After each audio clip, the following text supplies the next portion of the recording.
Cecily Harris. I don't see her yet. Todd Kemry. Not yet. Bob Moeller. Here. Jeremy Peichel. Jeremy Peichel's here. Thank you. Anthony Taylor. Here. Hannah Yang. Not seeing her yet. And Tony Russo. Here. All righty. I do have a quorum. Thank you. All right, that will bring us to call ourselves to order then, and we'll start with approval of our agenda. We can do that by consensus of basically silence. Is there any changes or modifications needed to the agenda?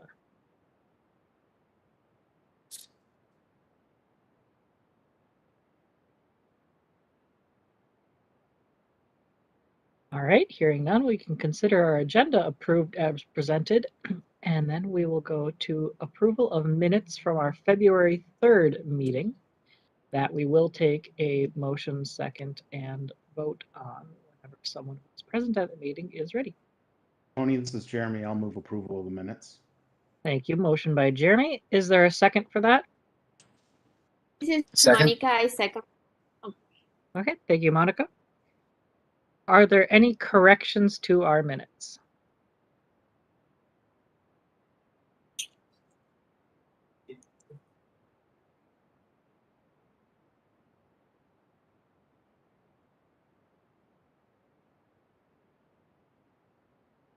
Right, hearing none of those, we'll move forward with a vote on the motion for approval of the agenda of the minutes as presented. Go ahead with the roll call, Sandy. Thanks. Asada Brown. Aye. Monica Dillenberg. Aye. Cecily Harris. Todd Kemry. Bob Moeller.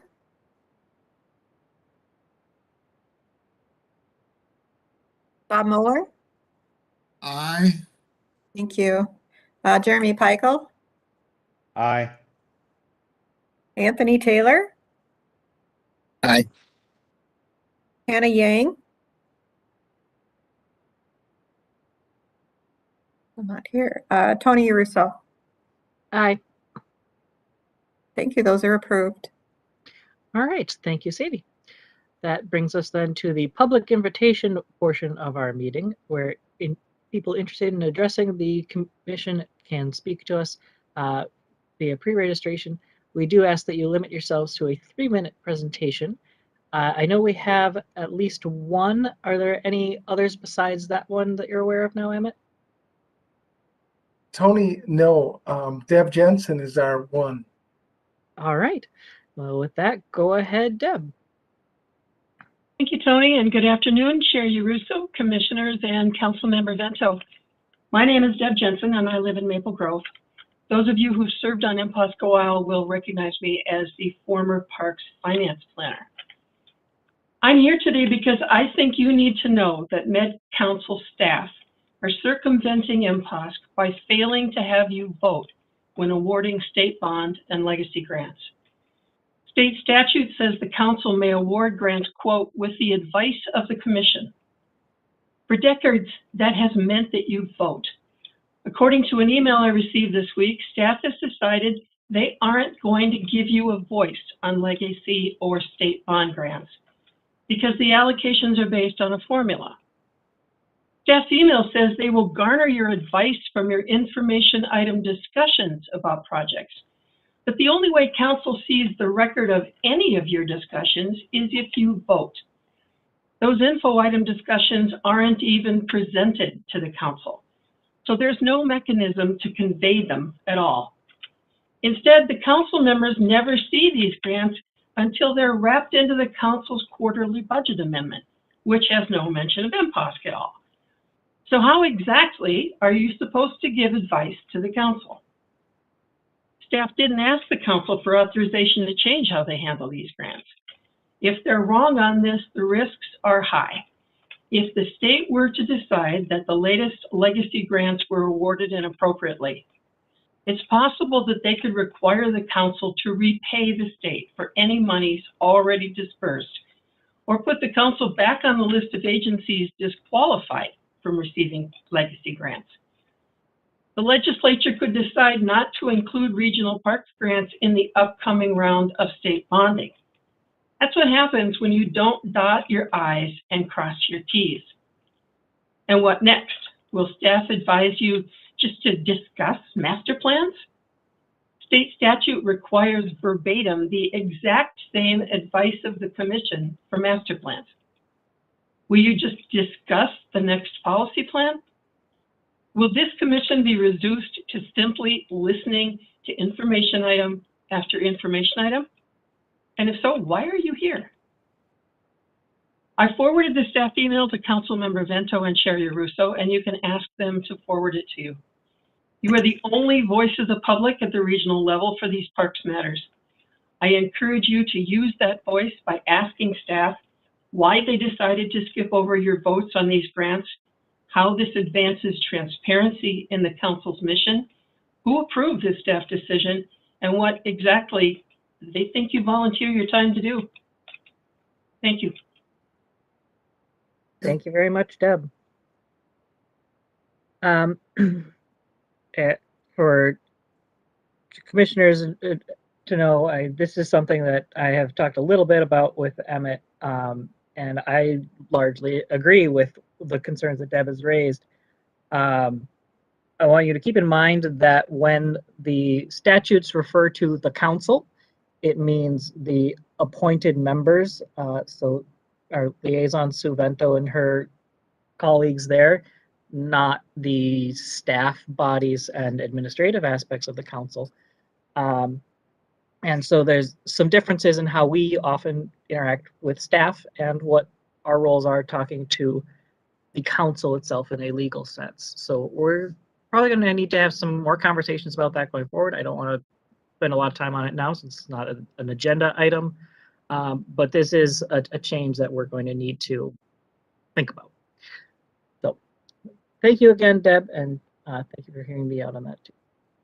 So with that, then, yes, we'll move on to our first business item, which is the Point Douglas Regional Trail Master Plan for City of St. Paul, and we have Tracey Kinney to present that. Go ahead, Tracey. Before we proceed, I just want to Yes. reiterate that I support and would encourage us to have a meaningful discussion on the points Deb raised. So I don't want to let this get away from us. Sure. Thank you, Bob. Okay, Tracey. Chair, Commissioners, Councilmember, hi, can you hear me? Yes, we can. Fantastic. Good afternoon. Hi, my name is Tracey Kinney, and I'm a senior planner in the Parks Unit of Community Development. Today before you is the Point Douglas Regional Trail Master Plan on request from the City of St. Paul. I am joined today by Brett Husong, the lead landscape architect and project manager of this master plan from St. Paul Parks. Next slide, please. The purpose of this master plan is to plan the Point Douglas, Washington County Regional Trail Search Corridor and rename it to the Point Douglas Regional Trail. This new 4-mile trail will connect the east side of St. Paul to downtown St. Paul and to the city of Newport in Washington County. It will connect visitors to a number of regional parks and trails, namely St. Paul's Battle Creek and Indian Mountains Regional Park, and the Grand Rounds North Regional Trail, to name a few. These maps are figures 1 through 3 in your business item. Next slide, please.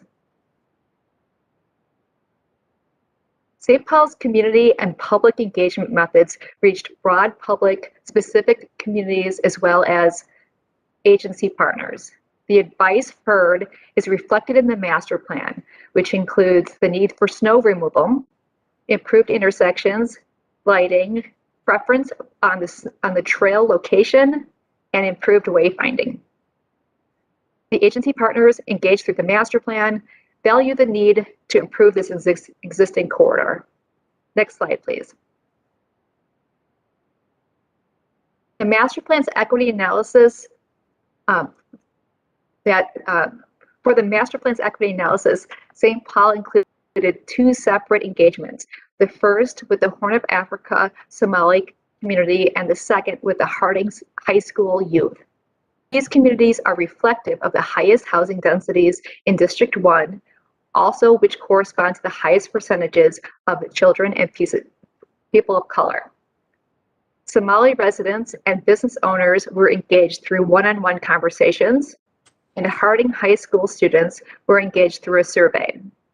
The advice heard from both communities was the need for the awareness of the trail.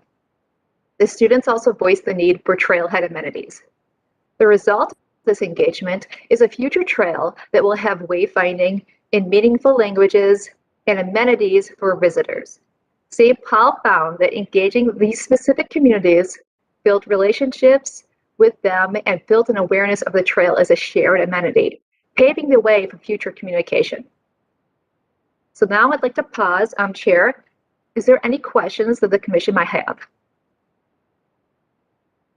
Yes, for commissioners, I just wanted to let you know that we were talking to Tracey earlier and wanted to see if it's easier to do questions kind of as we go rather than saving them all for the end. So if you have questions on each portion, she'll pause for you. So go ahead if you have any.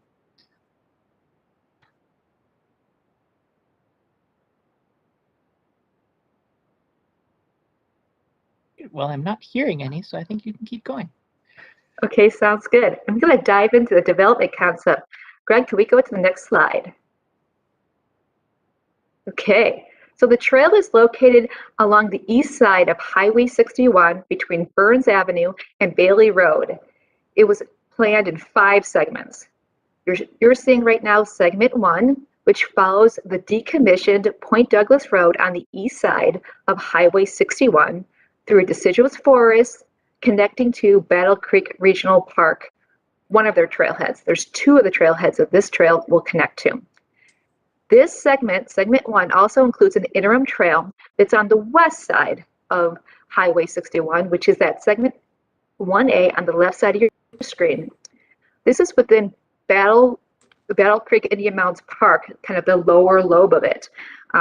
This interim trail is an existing park trail, and it will remain when the preferred trail on the east side of the road in that light blue segment comes online. These are images, figures 4 and 5 of your business item. Next slide, please. Okay, on to segment 2 and 3. So segments 2 and 3 continue on the east side of the highway, which is Highway 61. Segment 2 is located on the Battle Creek Entrance Road and provides access to the second Battle Creek trailhead. And so that runs along the road, and it's a separated trail. This segment transitions to segment 3 at Lower Afton Road. This trail crossing will be improved since it was identified in the engagement process that it was unsafe and a barrier to travel. Segment 3, there's 2 segment 3, segment 3A and 3B. This is located in a shared right-of-way by both Point Douglas Road and Highway 61. So Point Douglas Road is both current and existing, and also a decommissioned road along this highway stretch. It's kind of a service road. Segment 3 includes a quarter-mile segment that is narrow, and this section will need private acquisitions to include the trail in the future. And this is a long-term vision of this trail, but it's the right vision to make it the safest trail possible. So these images are figures 6 and 7 of your business item. Next slide, please. And finally, segments 4 and 5. So segments 4 and 5 continue in the shared road right-of-way along Highway 61 and Point Douglas Road. Segment 5 will utilize an existing trail segment and include a safe connection to Washington County's Mississippi River Regional Trail Search Corridor. The safe connection will be explored in a future study in coordination with Washington County. So this sums up the segments of this 4-mile trail of the Point Douglas Regional Trail. Does anyone have any questions? Yeah, I was wondering, I don't recall exactly where it was, but I remember a few years ago, someone mentioned a problem with trail in this vicinity that I think might be on this, where some trail was essentially disintegrating from erosion falling down a bank. Is that part of this? And if so, what segment is it in and how are we addressing that with this alignment? That's a great question. It is within this in this master plan. It is an interim alignment of segment 1, and so this is the existing interim alignment. So if you want to go back, Greg, a couple of slides to segment 1, and it runs along in this blue line on the right hand side in segment B, 1B, and all along this blue alignment, there has been erosion problems, and that has been identified through a number of studies, and it has been rebuilt to some degree, but it still needs some engineering. And it has been, since it was identified as an interim trail within this master plan, there has been funding dedicated for the enhancement of it in the future, so that the trail can function as part of this master plan, and then it will exist as part of the park trail, because it's part of the Battle Creek Indian Mounds Park after the preferred trail is that comes online. So it has a separate funding component that is associated particularly to the Battle Creek Indian Mounds Regional Park, but it provides a dual benefit here for this master plan and a renewed interest in it because of this master plan. Okay, cool. Jeremy. Thank you, Chair. I had one question about the Pig's Eye restoration. I think we were talking about last year or the year before. There was some island building, I think, and there was talk about spoils, and I think it was the northern end of Pig's Eye Lake, not on park property, but I think it was on DNR and Corps of Engineers or something like that. And I think segment 2 might overlap, or maybe segment 1, that little portion of the trail. I'm curious what connection that has to this project, and if there's been consideration or reconsideration of spoils placement to work within this trail realignment. That's a great question. Brett Husong is on the line here, and he could speak to that. This master plan did not include any mention of that. That master plan was particularly led by Ramsey County, and this master plan is led by St. Paul. So I'll let Brett Husong speak to that. Brett? Yeah, thank you, Tracey. Thank you, Chair Russo, and thank you, commissioners, for having me. I'm really excited about this project, and we've been working with Ramsey County as we've been going through the project in order to connect to their Battle Creek master plan. We have not made any considerations other than writing in it to make connections, future connections, or to work with Ramsey County for future connections to Pig's Eye. The alignment that you see in the dark blue on the west side of 61, all of that is generally is existing, and we would be replacing as is. And the segment that you're looking at in 1B is on top of the Highway 61 berm, so it is immediately off the side of the guardrail, and we would be avoiding any of the work or the spoils that would be coming from Pig's Eye. Okay, thank you, Brett. Emmett? Yeah, go ahead. Oh, there you go. I raised my hand. I figured it out. Excuse me. Chair and Commissioner, I just wanted to add that Ramsey County led that Pig's Eye unit, and they did acknowledge the land owned by the city of St. Paul in the northern part, I think, of the unit.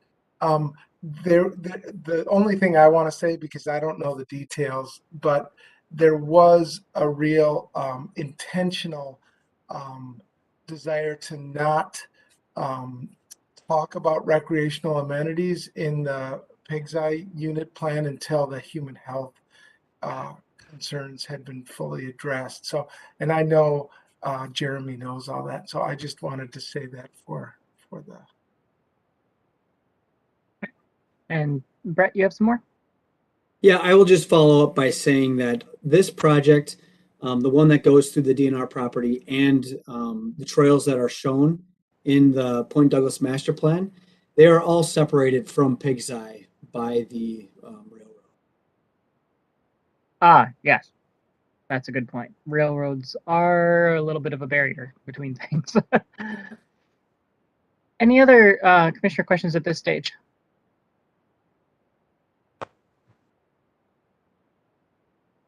All right, Tracey, I think you can go ahead and continue. Okay, great. Let's continue on. So here are the estimated project costs. The total cost to complete the trail is $9.8 million. It's $million. This includes the long-term improvements important to improving the safety of the trail. Acquisitions will cost $278,000, and annual maintenance will cost $37,000. Next slide, please. So the rationale for the proposed action before the council is that the Point Douglas Regional Trail is consistent with the requirements of the 2040 Regional Parks Policy Plan, particularly Planning Strategy 1 and other council policies, particularly Thrive 2040. Next slide, please. And then the proposed action before the council, before you today, is to approve the Point Douglas Regional Trail Master Plan. And then 2, to require St. Paul prior to initiating any new development of the regional trail corridor to send preliminary plans to the Met Council's Environmental Services Interceptor Engineering Assistant Manager. And with that, we'll stand for any questions. All right. Are there any other questions?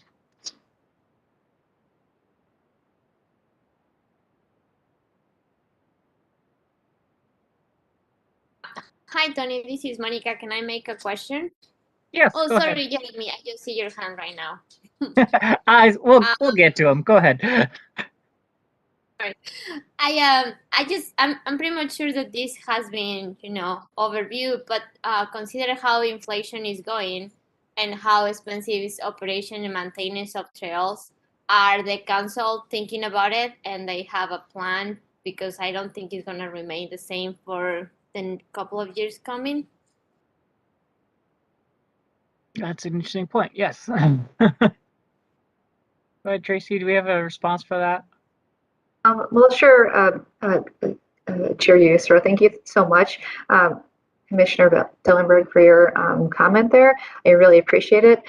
So the costs and fees are in 2022 figures, and the master plans are tracking on the costs, and that is the extent of really what I can say about this. Emmett, Brett, would you like to fill in the details?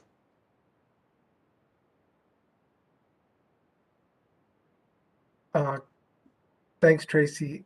Commissioners, oh good, Lisa's gonna go. I don't have anything to add other than the estimates were done, as you said, in 2022 dollars. Okay. Lisa, go ahead. Thank you, Mr. Chair, Commissioners. I would just add, as we begin our not our master planning, the update to our 2050 regional policy plans, including the parks policy plan, that's one of the required elements that we have in there is defining the cost of the system, of building out the system, and certainly inflationary factors are things that we'll need to look at much more closely in this round than we had in the past. I really appreciate that comment because we've seen that cost of labor construction go up much faster than I think any of us were expecting or hoping for. But at a larger level, we'll see that, and we'll continue to work with our implementing agencies on right sizing and projecting to the extent that we can know what that future looks like. But thank you. Thank you, Lisa. And yeah, it's worth calling out that in those system plan updates, we've always had to struggle with changing costs of land value in addition to construction value. So we're somewhat used to that. It's always a rough number that we are not able to get very perfect, but every 4 years we update that cost estimate. Jeremy, go ahead. Thank you, Chair. My question was focused more on, I'm sure Emmett will appreciate this, any sort of space in the right of way for hybrid facilities. You know, recognizing the updates to the Parks Policy Plan and the fact that this master plan likely began its life before those updates were accomplished.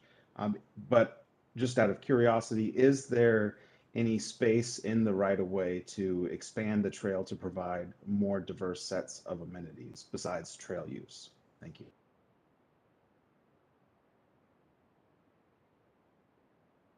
Yes, good question.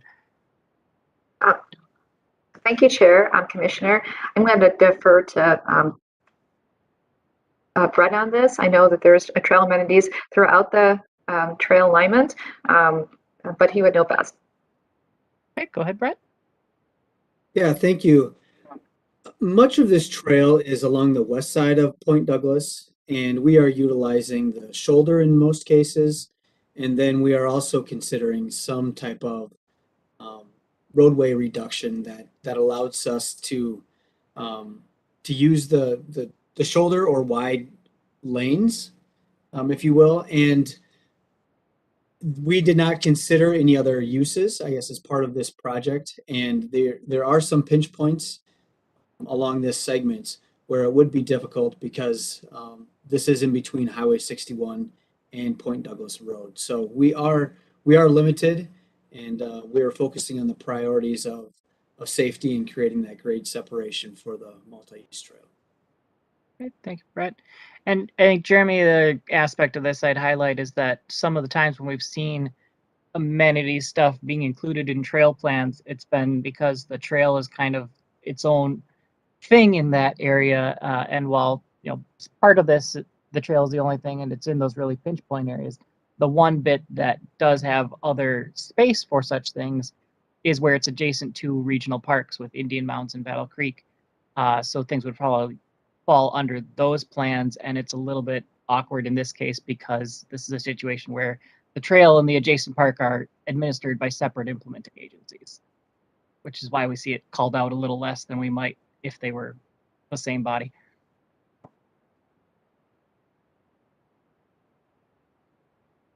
I had just a quick question. Since we are going right past Indian Mounds Park and along the river, in terms of our equity analysis and engagement things, was there any contact with local tribal groups and any concerns from them in this space?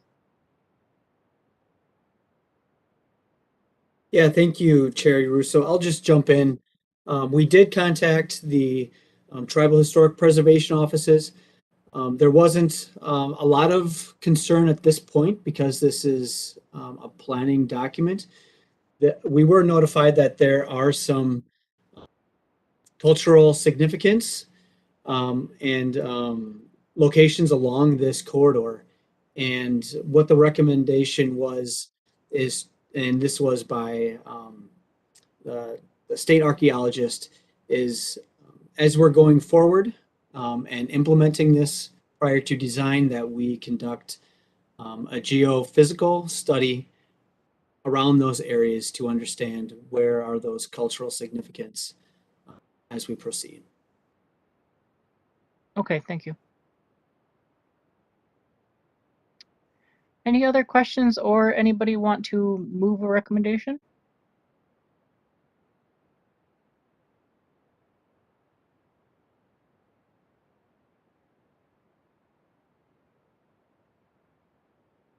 Hi, this is Monica. I can move to recommend the master plan.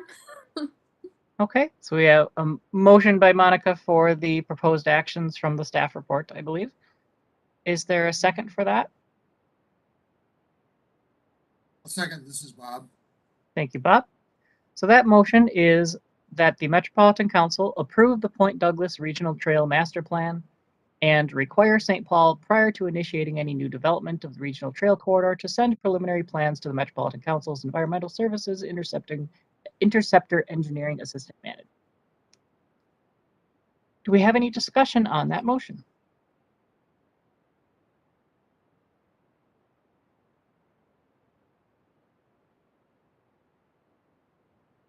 I guess I will say that I like that we seem to be striking some balance between using some of the more natural parklands adjacent where possible, while also being constrained within highway and railroad and bluffs and river where we need to as well. So it's a nice balance going on there. And from what I can see, it seems like this will be some nice improvements to that alignment compared to the concerns we've heard before.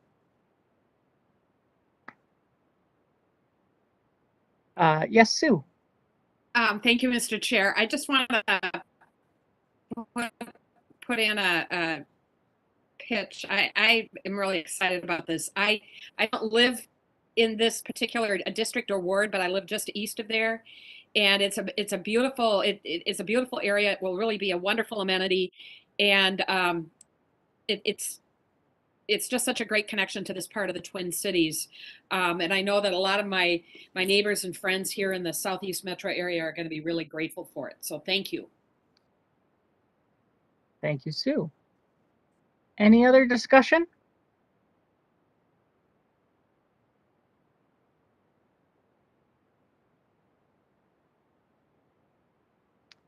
Okay, hearing none, we'll go ahead and proceed with a roll call vote. Go ahead and take that away, Sandy.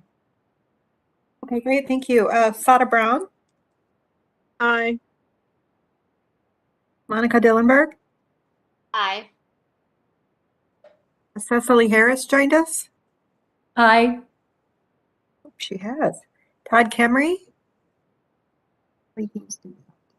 Bob Moeller, Aye.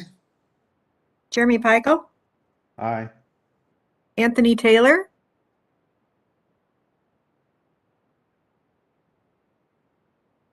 Aye. Kenna Yang, Aye. and Tony Russo. Aye. Motion carries. All right, thank you, Sandy. We'll move on then to our second business item, the Cleary Lake Regional Trail Master Plan Amendment and Land Conversion for Three Rivers Park District. We have Colin Kelly to present this and tell us why we're looking at it again. Go ahead, Colin. Okay, will do. We should have a presentation for this particular business item. If is that being displayed at all? I guess I'm not seeing it. Of course, We are not seeing presentation yet. Greg, do we have a PowerPoint?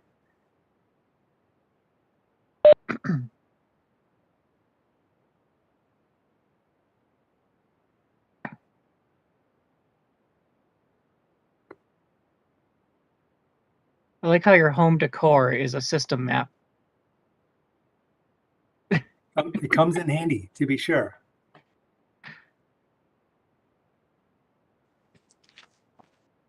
Cheap too. Indeed, there are many available. If anybody needs one.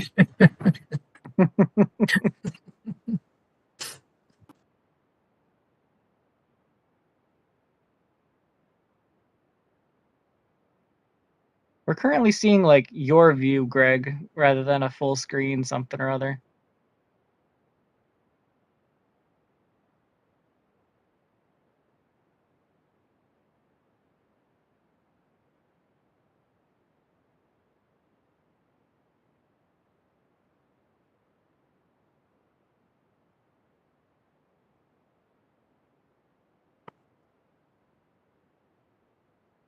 Minor technical difficulties.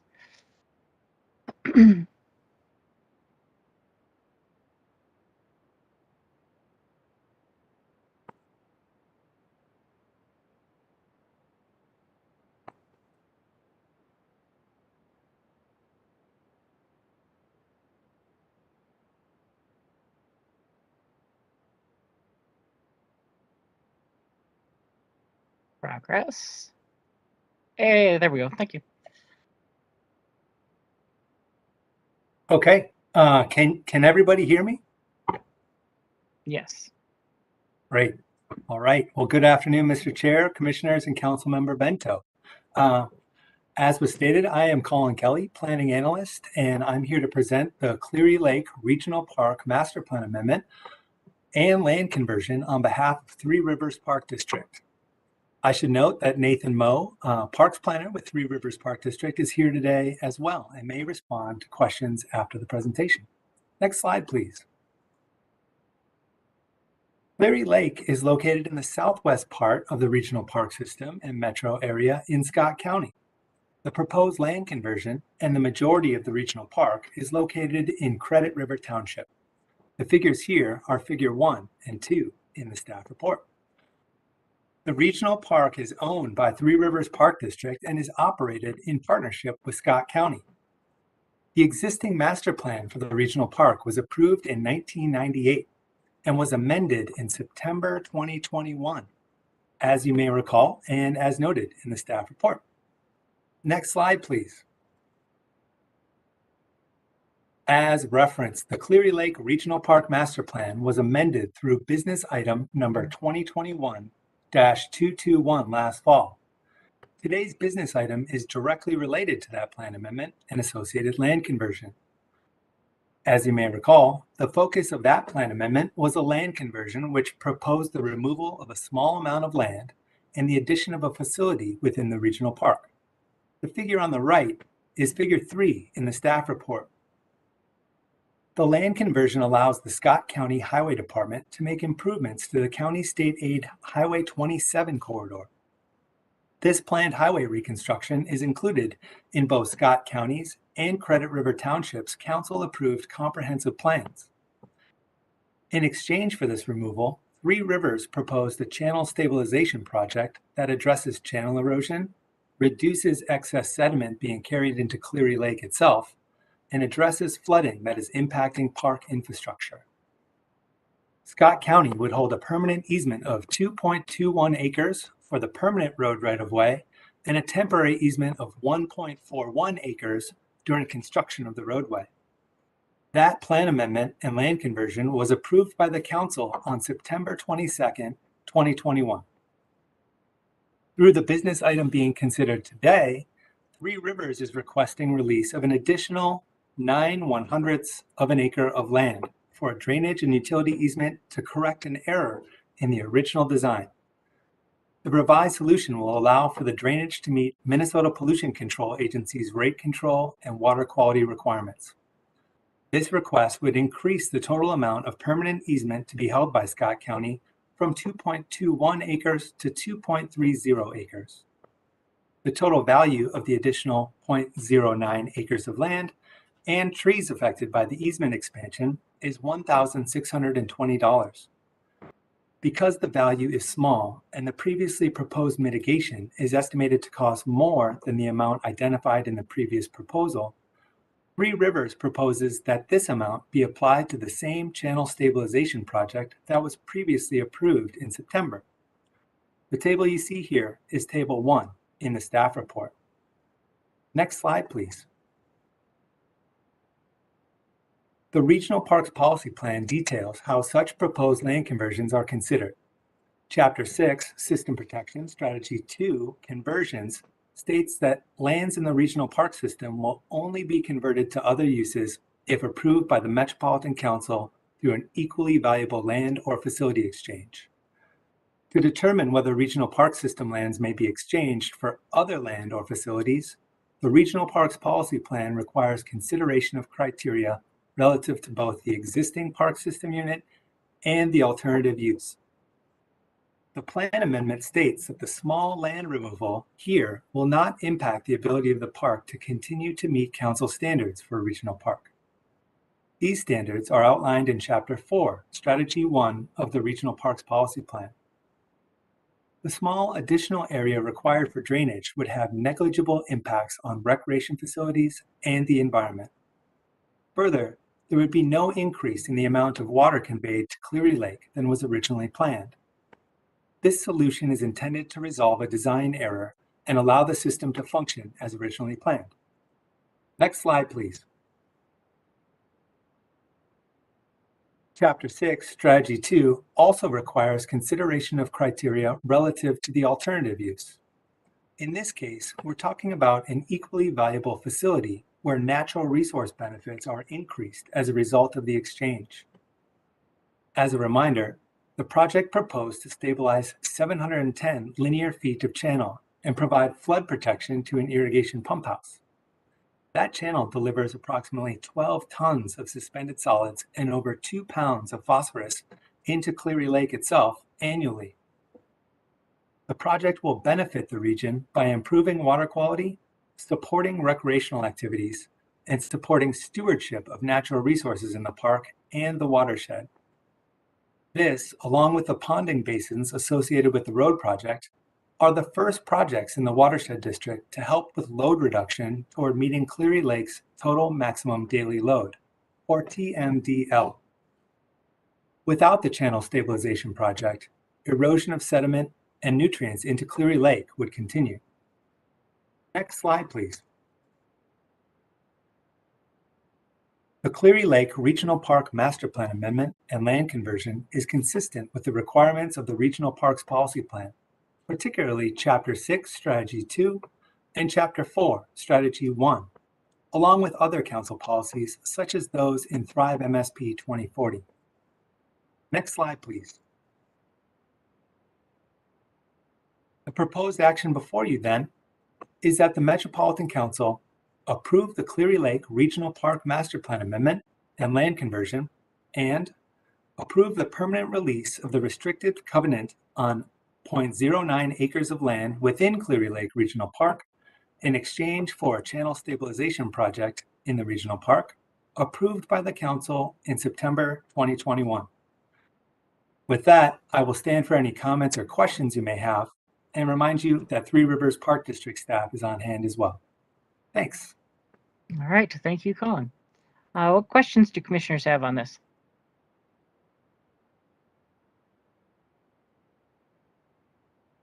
Does everybody understand why this item is here? Okay.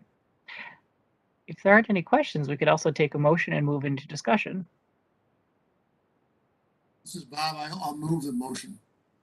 Okay, a motion from Bob. Do we have a second for that? Asada seconds. Okay, thank you. The motion then is that the Metropolitan Council approve the Cleary Lake Regional Park Master Plan Amendment and land conversion and approve the permanent release of the restrictive covenant on 0.09 acres of land within Cleary Lake Regional Park in exchange for a channel stabilization project in the regional park approved by the council in September 2020. Any discussion on that motion? Hi, this is Cecily. I want to thank staff and Three Rivers for the additional evaluation in this project. I did have a chance for a one-on-one meeting with staff to hear about the updates, and I greatly appreciate it. And I'm now in favor. Okay, thank you, Cecily. Any other discussion?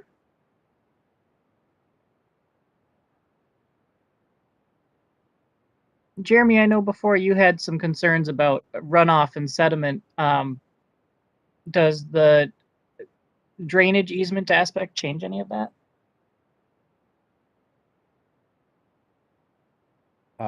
Thank you, Chair. I don't believe this would actually impact my concerns with that, and I still philosophically disagree with the consideration of this as a facility in equal exchange, but given that this is an error correction request, I don't think my opposition to the alternative is necessarily relevant to this 9/100ths of an acre.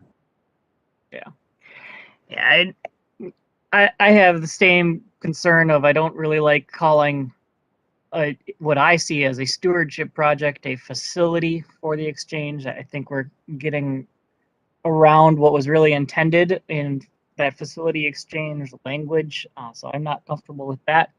I don't feel a real need to rehash that whole discussion. So I think my position is still the same as it was in September, but I don't really feel the need to go into a whole lot of extra new discussion about it. So anybody else?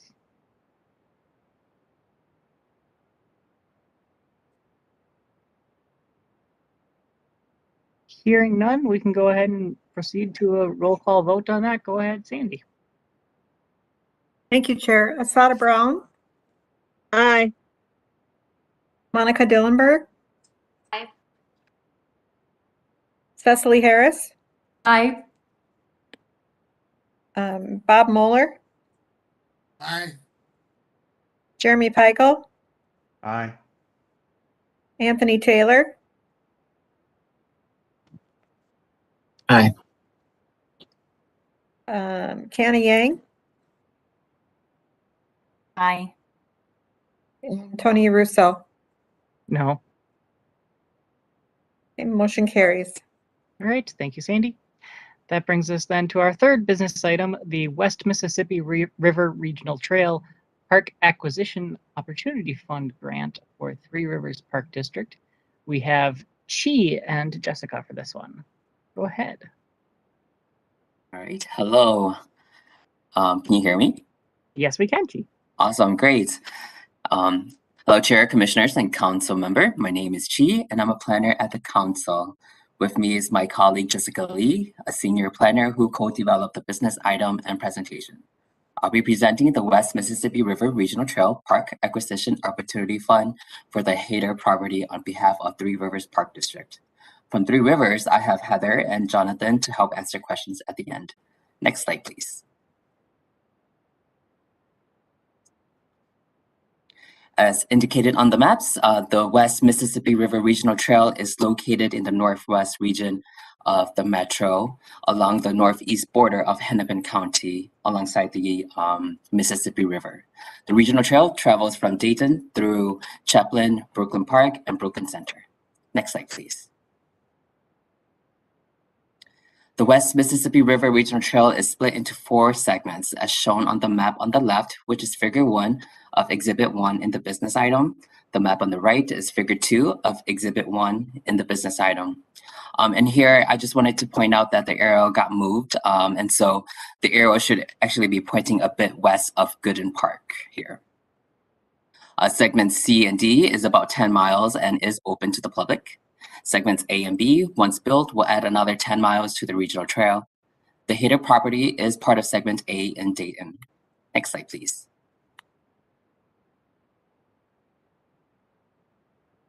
Acquiring this property and others like it will allow the regional trail to be built away from the busy road and bring users closer to the river. As you can see in the aerial image, which is figure 3 of exhibit 1 in the business item, about 142 feet of the property is the Mississippi River shoreline. The property is also within the Mississippi River Corridor Critical Area, which is a designation that helps protect and preserve the river's biological and ecological functions. The seller has agreed to the appraised value of $260,000. The total acquisition cost is $350,000. This cost includes $75,000 for stewardship. Three Rivers plan to use Better Futures, a nonprofit organization that is environmentally friendly and provides cost-effective alternates to the typical demolition of buildings. So the materials will be recycled, reused, and repurposed where possible. While this cost may seem high, it is sustainable.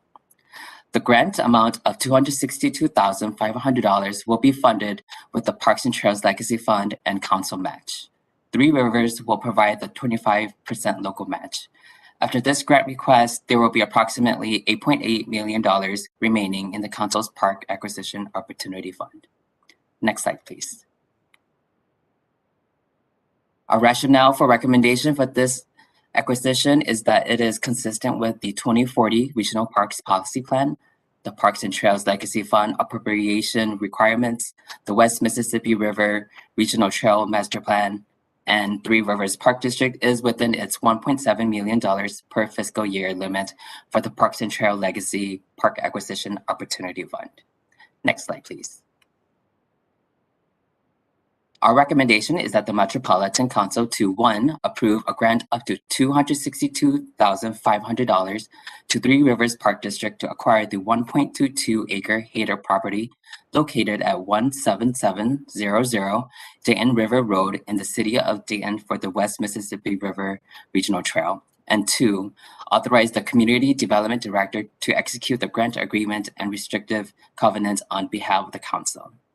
This concludes the presentation.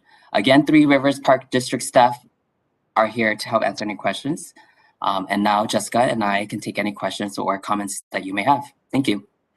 All right, thank you, Chee. What questions do commissioners have on this item? If any.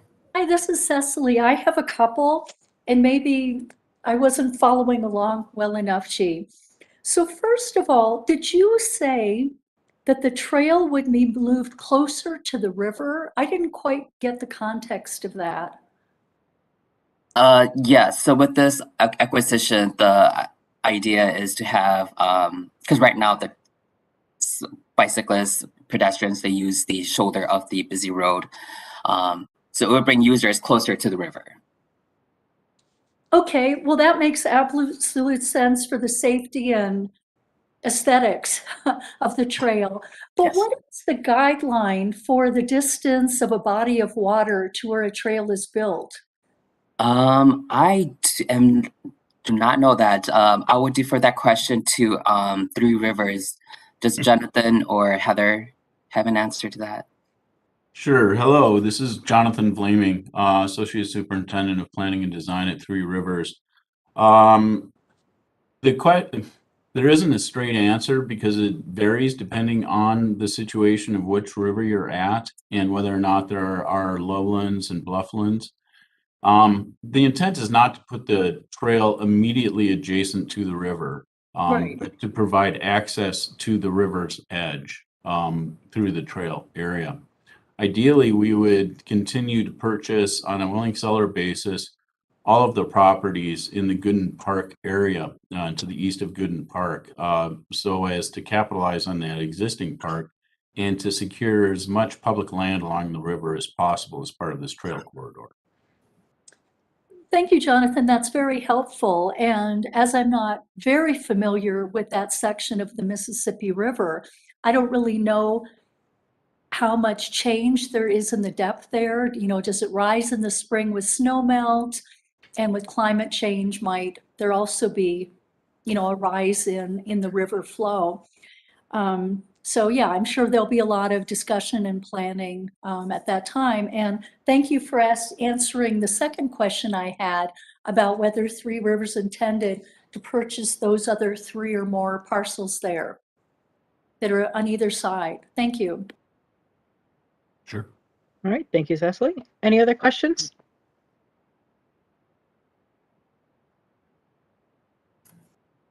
Or wishing to make motions?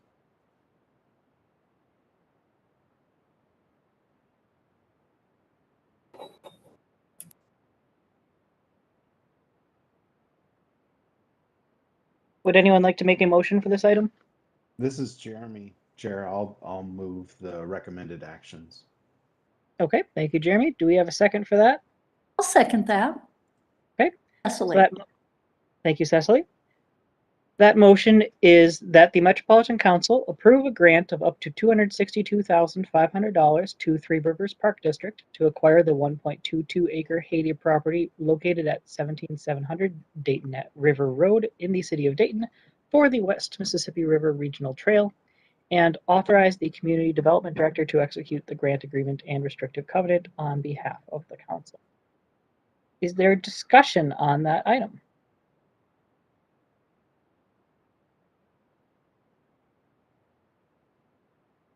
The one that I will say is, Chee did mention this, but the stewardship costs related to removing houses.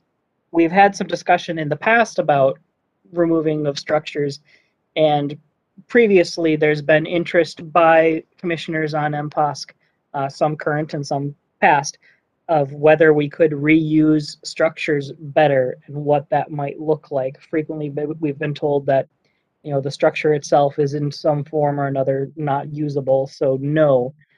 So what Three Rivers has done here is partnered with some other organizations to try to reuse materials instead of the entire structure. The result then to us is that the stewardship costs being proposed on this, and actually I should have brought this up last month, we had a similar item in February, that are significantly higher than just knocking it down and crashing it. So this is your stage for commissioners to say, do you still like the idea of reusing things more even when it costs more money? Or do you have any further feedback for them on their approach trying to take your previous feedback and combine it with their realities?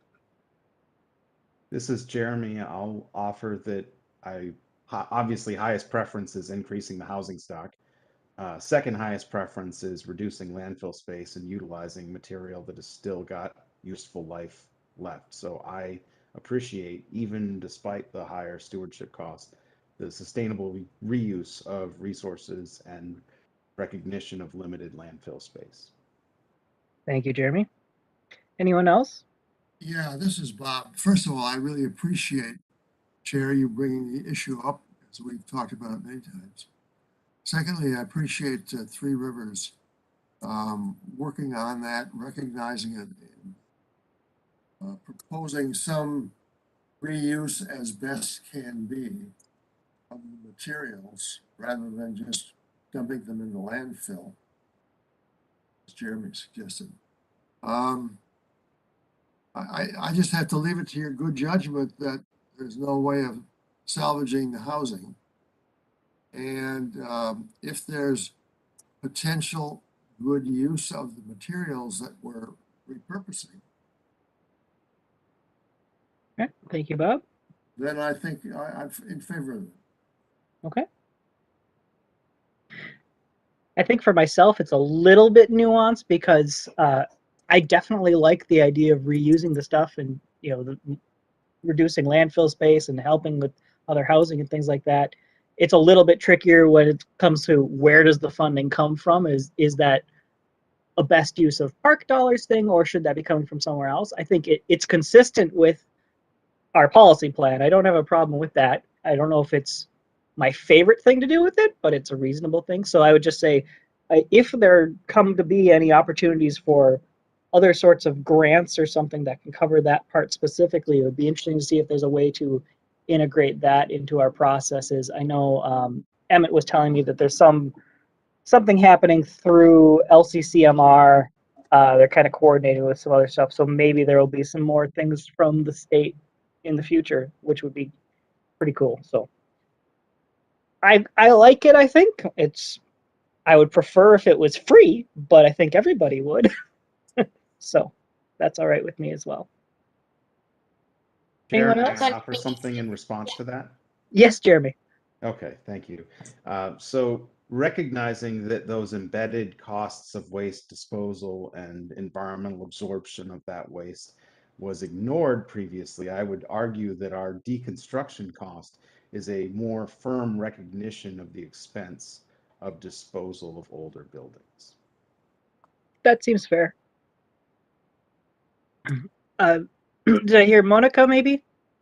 Yes, I was gonna add to that, and since Jeremy made the point also, I was gonna say, as a former architect, I know remodeling a structure is way more expensive than throw it down because we count different. When we are trying to throw down a building. So I think recycling, reusing, everything is great. It will have a cost, but it doesn't mean that it's more expensive. It's just how we see it before. Like, it was easier to think, oh, it's just not gonna be there, so that's fine.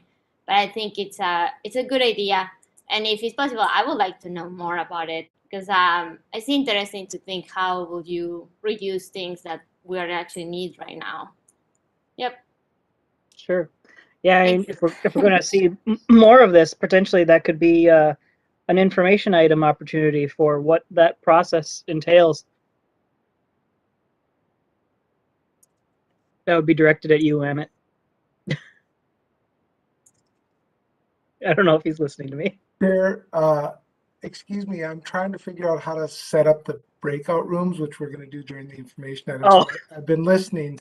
I just wanted to reflect on my conversations with Three Rivers Park District and their decision to use this nonprofit. And it is more expensive, but I think the philosophy is, and speaking to what Monica just said about it isn't full cost accounting if you're just looking at the cost that we're paying to repurpose a lot of this. If you look at the broader cost, the other thing Three Rivers has said to me is that it's just the cost of doing the right thing, and that's sometimes just a little bit more. So that's one of the things. I don't know that I answered your question though, Chair. Oh, I was just saying it might be useful to have an information item someday in the future about this kind of process. Thank you. And also thanks for the reference to the LCCMR, because they have given grants to these reuse companies. So that would be something we could build into that information item. I'll make a note. That'd be great. Thank you. Any other discussion on this? Tony, just one more thing. I would like to, as I said before, thank Three Rivers for doing this. And I would think it would be worthwhile if we could get in some future time, this is an information item, a little follow-up on perhaps how this worked out, perhaps how the benefits were found and used, and just some of the details that go with that. Okay. Thank you, Bob. Anyone else?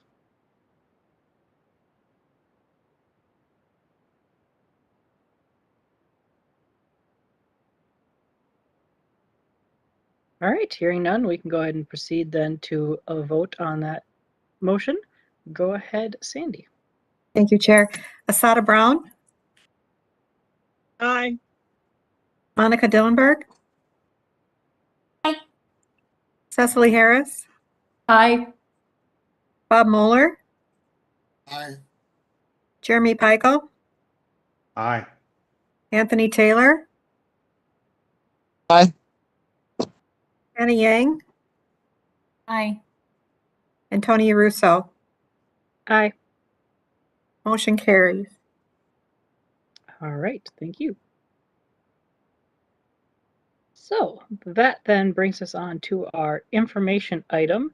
This is about our equity nudge thing. And we have it labeled as making time and space to get to know one another. And I don't know what that means. So go ahead and tell us about that, Amanda. Evening, Commissioners, Member Vento. So Emmett and I were talking, and as you remember, the equity nudge is at each of these meetings, making time to make sure we continue to talk about equity. And we were thinking that in the before times, we would have shown up for this meeting and there would have been maybe some coffee. You guys would have gotten to talk to each other, get to know each other. The meeting would end, you'd get to talk to the person next to you.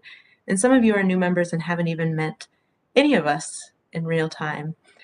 And doing equity work is hard. It's hard work, and it's hard to talk about equity, and we're all learning and we're all making mistakes. And a big part of that work is having trust. And there's a lot of research out around building teams and psychological trust and the need for vulnerability in doing this work. So we thought maybe we would try to recreate that coffee time with you tonight. Don't worry, it's not going to be horrible, I promise, Tony. It's a gentle, you're going to get to, Emmett's working on the breakout room, so you're going to get to go into a breakout room for 6 minutes with, I think, 3 other people. And the question is just, what is your connection to the outdoors? So really broad and simple. And you can bring back a memory of a time in the outdoors. You can think about something you've done recently. You can think about why you're on this committee and what you care about. I saw, Emmett, you had your hand up. Hi, Amanda and Commissioners.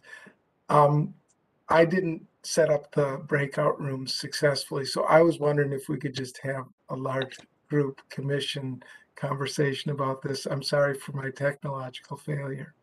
Usually me and Emmett have the opposite roles, and I am the technology help, and Emmett is the one doing the talking. And maybe on the next, I mean, we'll flip it again. So yeah, maybe in the chat, or if you're willing to unmute yourself and share what is your connection to the outdoors or memory you have in the outdoors. Yes, thank you so much, Jeremy, for your vulnerability and willing to raise your hand first. Yeah, I'll lead us off. Every time we have a business item related to Cleary Lake, I'm always reminded of how when I was 5, that's the place where my grandfather taught me how to fish, was on a dock on Cleary Lake, and then we went out canoeing and would try fishing from the canoe, and I was not very good at that because I just kept wanting to stand up and tip over the canoe. So I just remember that as a great memory of my time initially learning to appreciate the outdoors, particularly in the metropolitan area here. And as always with these business items related to Cleary Lake, I'm reminded of that happy memory learning how to fish. Not doing very well, by the way, just catching bluegill and small ones at that, but it was still good. Thank you so much, Jeremy, for sharing. Tony. I feel like I was more successful as a fisherman when I was a kid learning than I am now. But I've learned very much. I think there's a Thoreau quote of some men spend their entire lives fishing, not knowing that it's not fish they're after. Enjoying the quiet and the peacefulness of just being out on the lake and with nature. And I think some of my earliest memories are not within the metro system, but further up north. We did a lot of trips up the North Shore with my grandparents and up to the farm my grandma grew up on, which is an outdoorsy experience in itself now because it hasn't had running water or electricity since the 70s. And I also appreciate that now I live in a part of the metro where I can just sit out in my front yard and listen to loons on the lake nearby.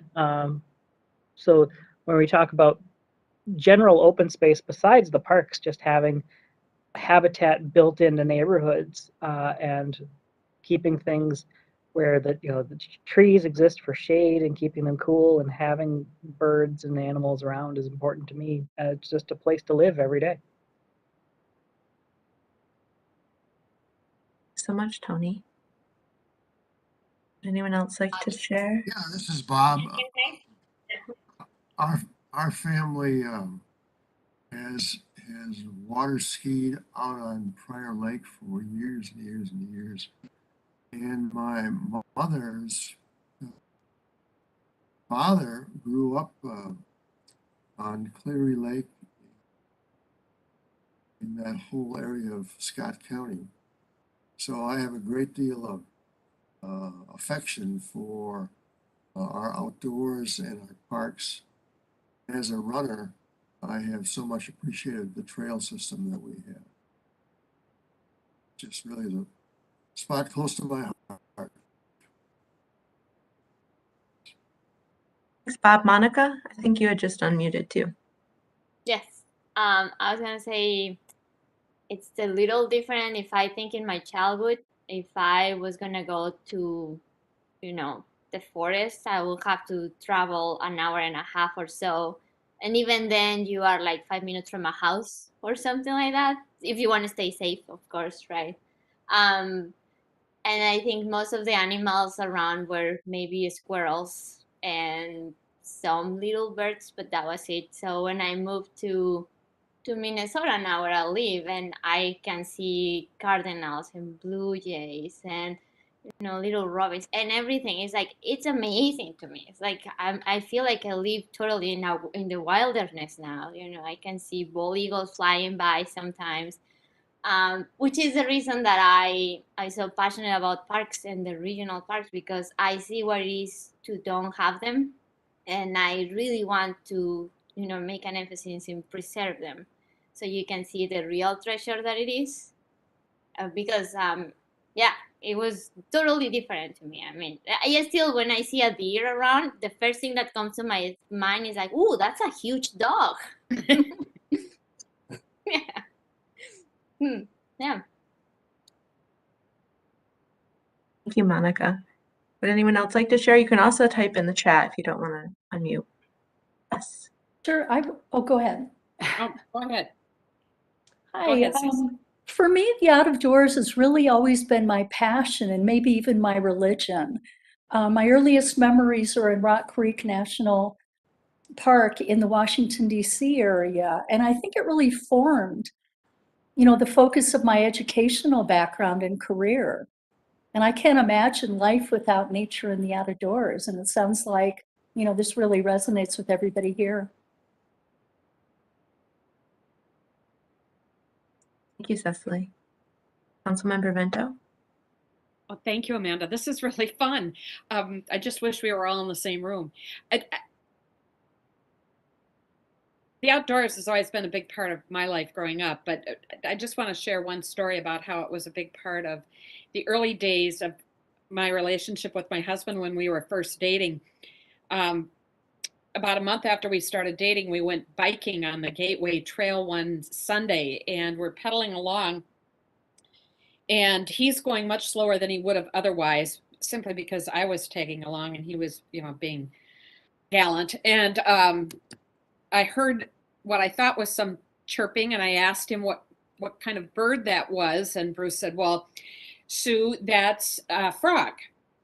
At which point I just wanted to turn around, go home, and never show up in front of him again. I was so embarrassed.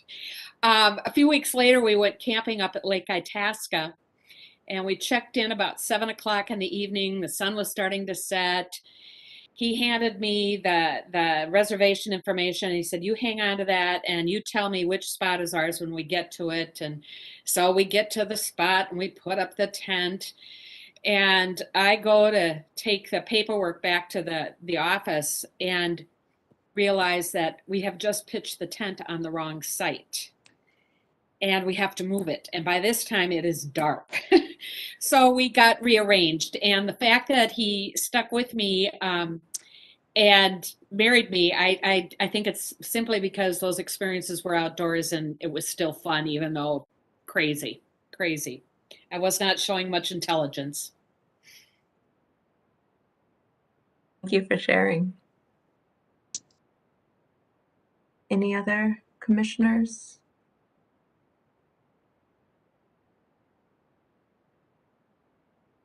This is Canna. I can go. Yeah. Turn on my video. It's been a while. Oh, we'd love to see your face. Thanks, Canna. We grew up, our parents were very outdoorsy. Refugees from Laos.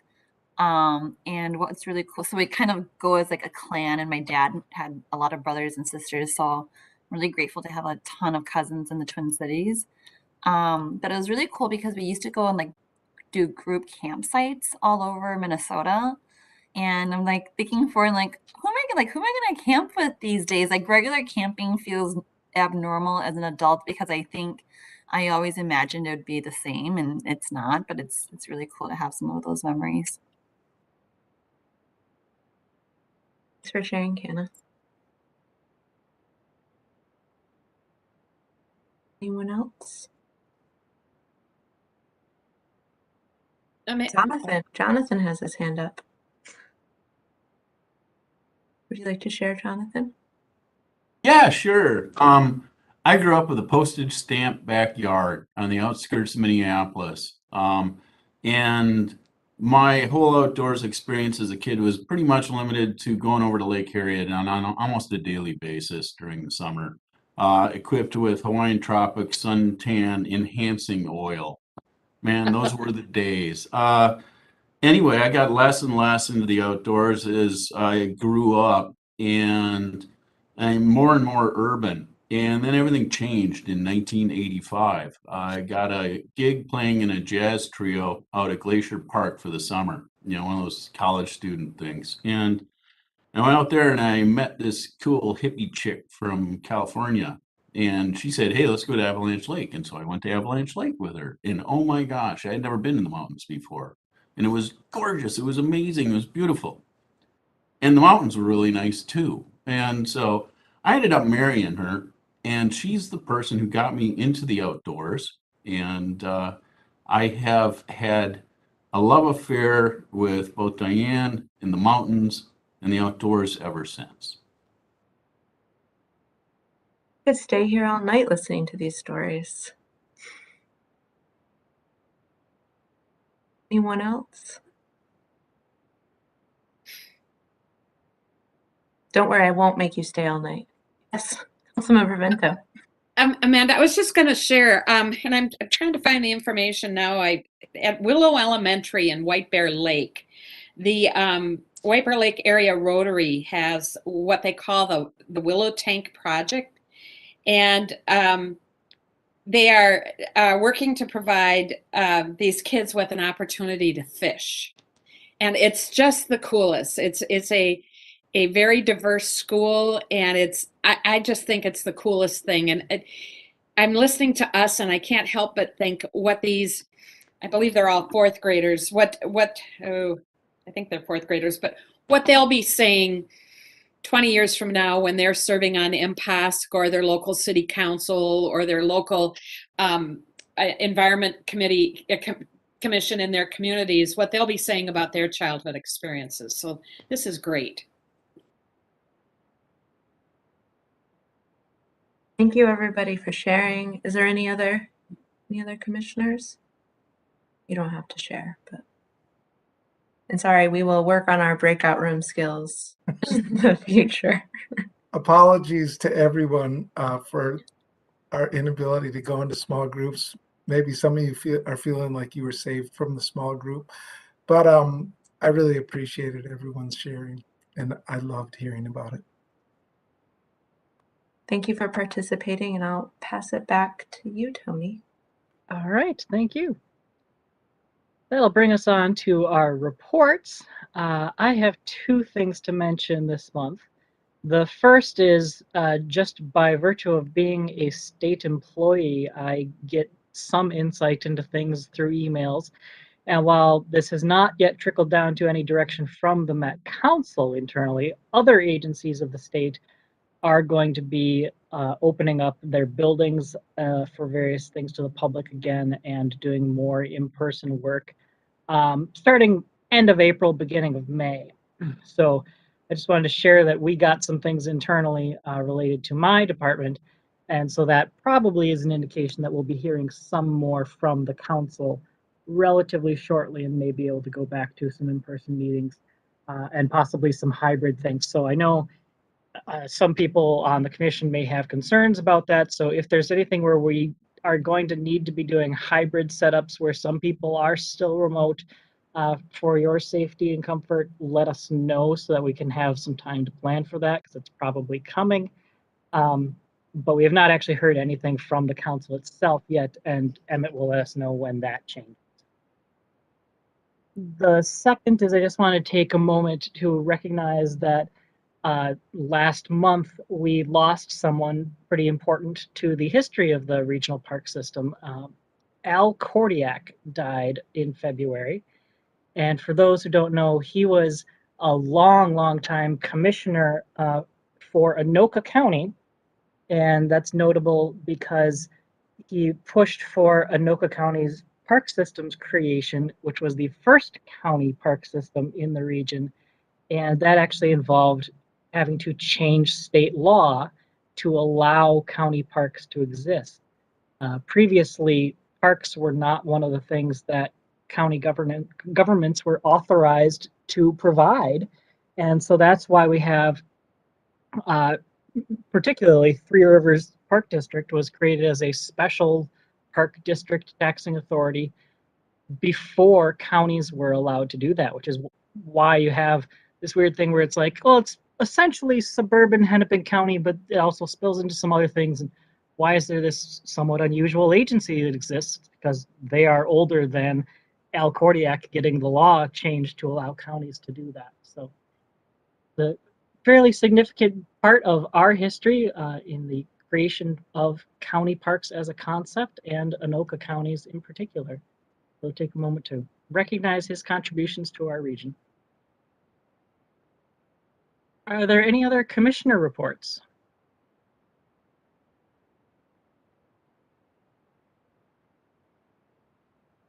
Hearing none, staff reports? Yes, Chair and Commissioners, I have a couple reports. My first one is just to reinforce what Tony said about the return to in-person meetings. We still don't have any additional information. Looks like maybe May. Again, we're following the Minnesota Department of Health's guidance. So stay tuned on that. I am interested in pursuing or looking into the hybrid meeting approach as Tony referenced. I don't know whether or not that's going to be possible, whether we have the technology and support to do that. So stay tuned. My second report is just an interesting announcement I got from Minneapolis Park Board.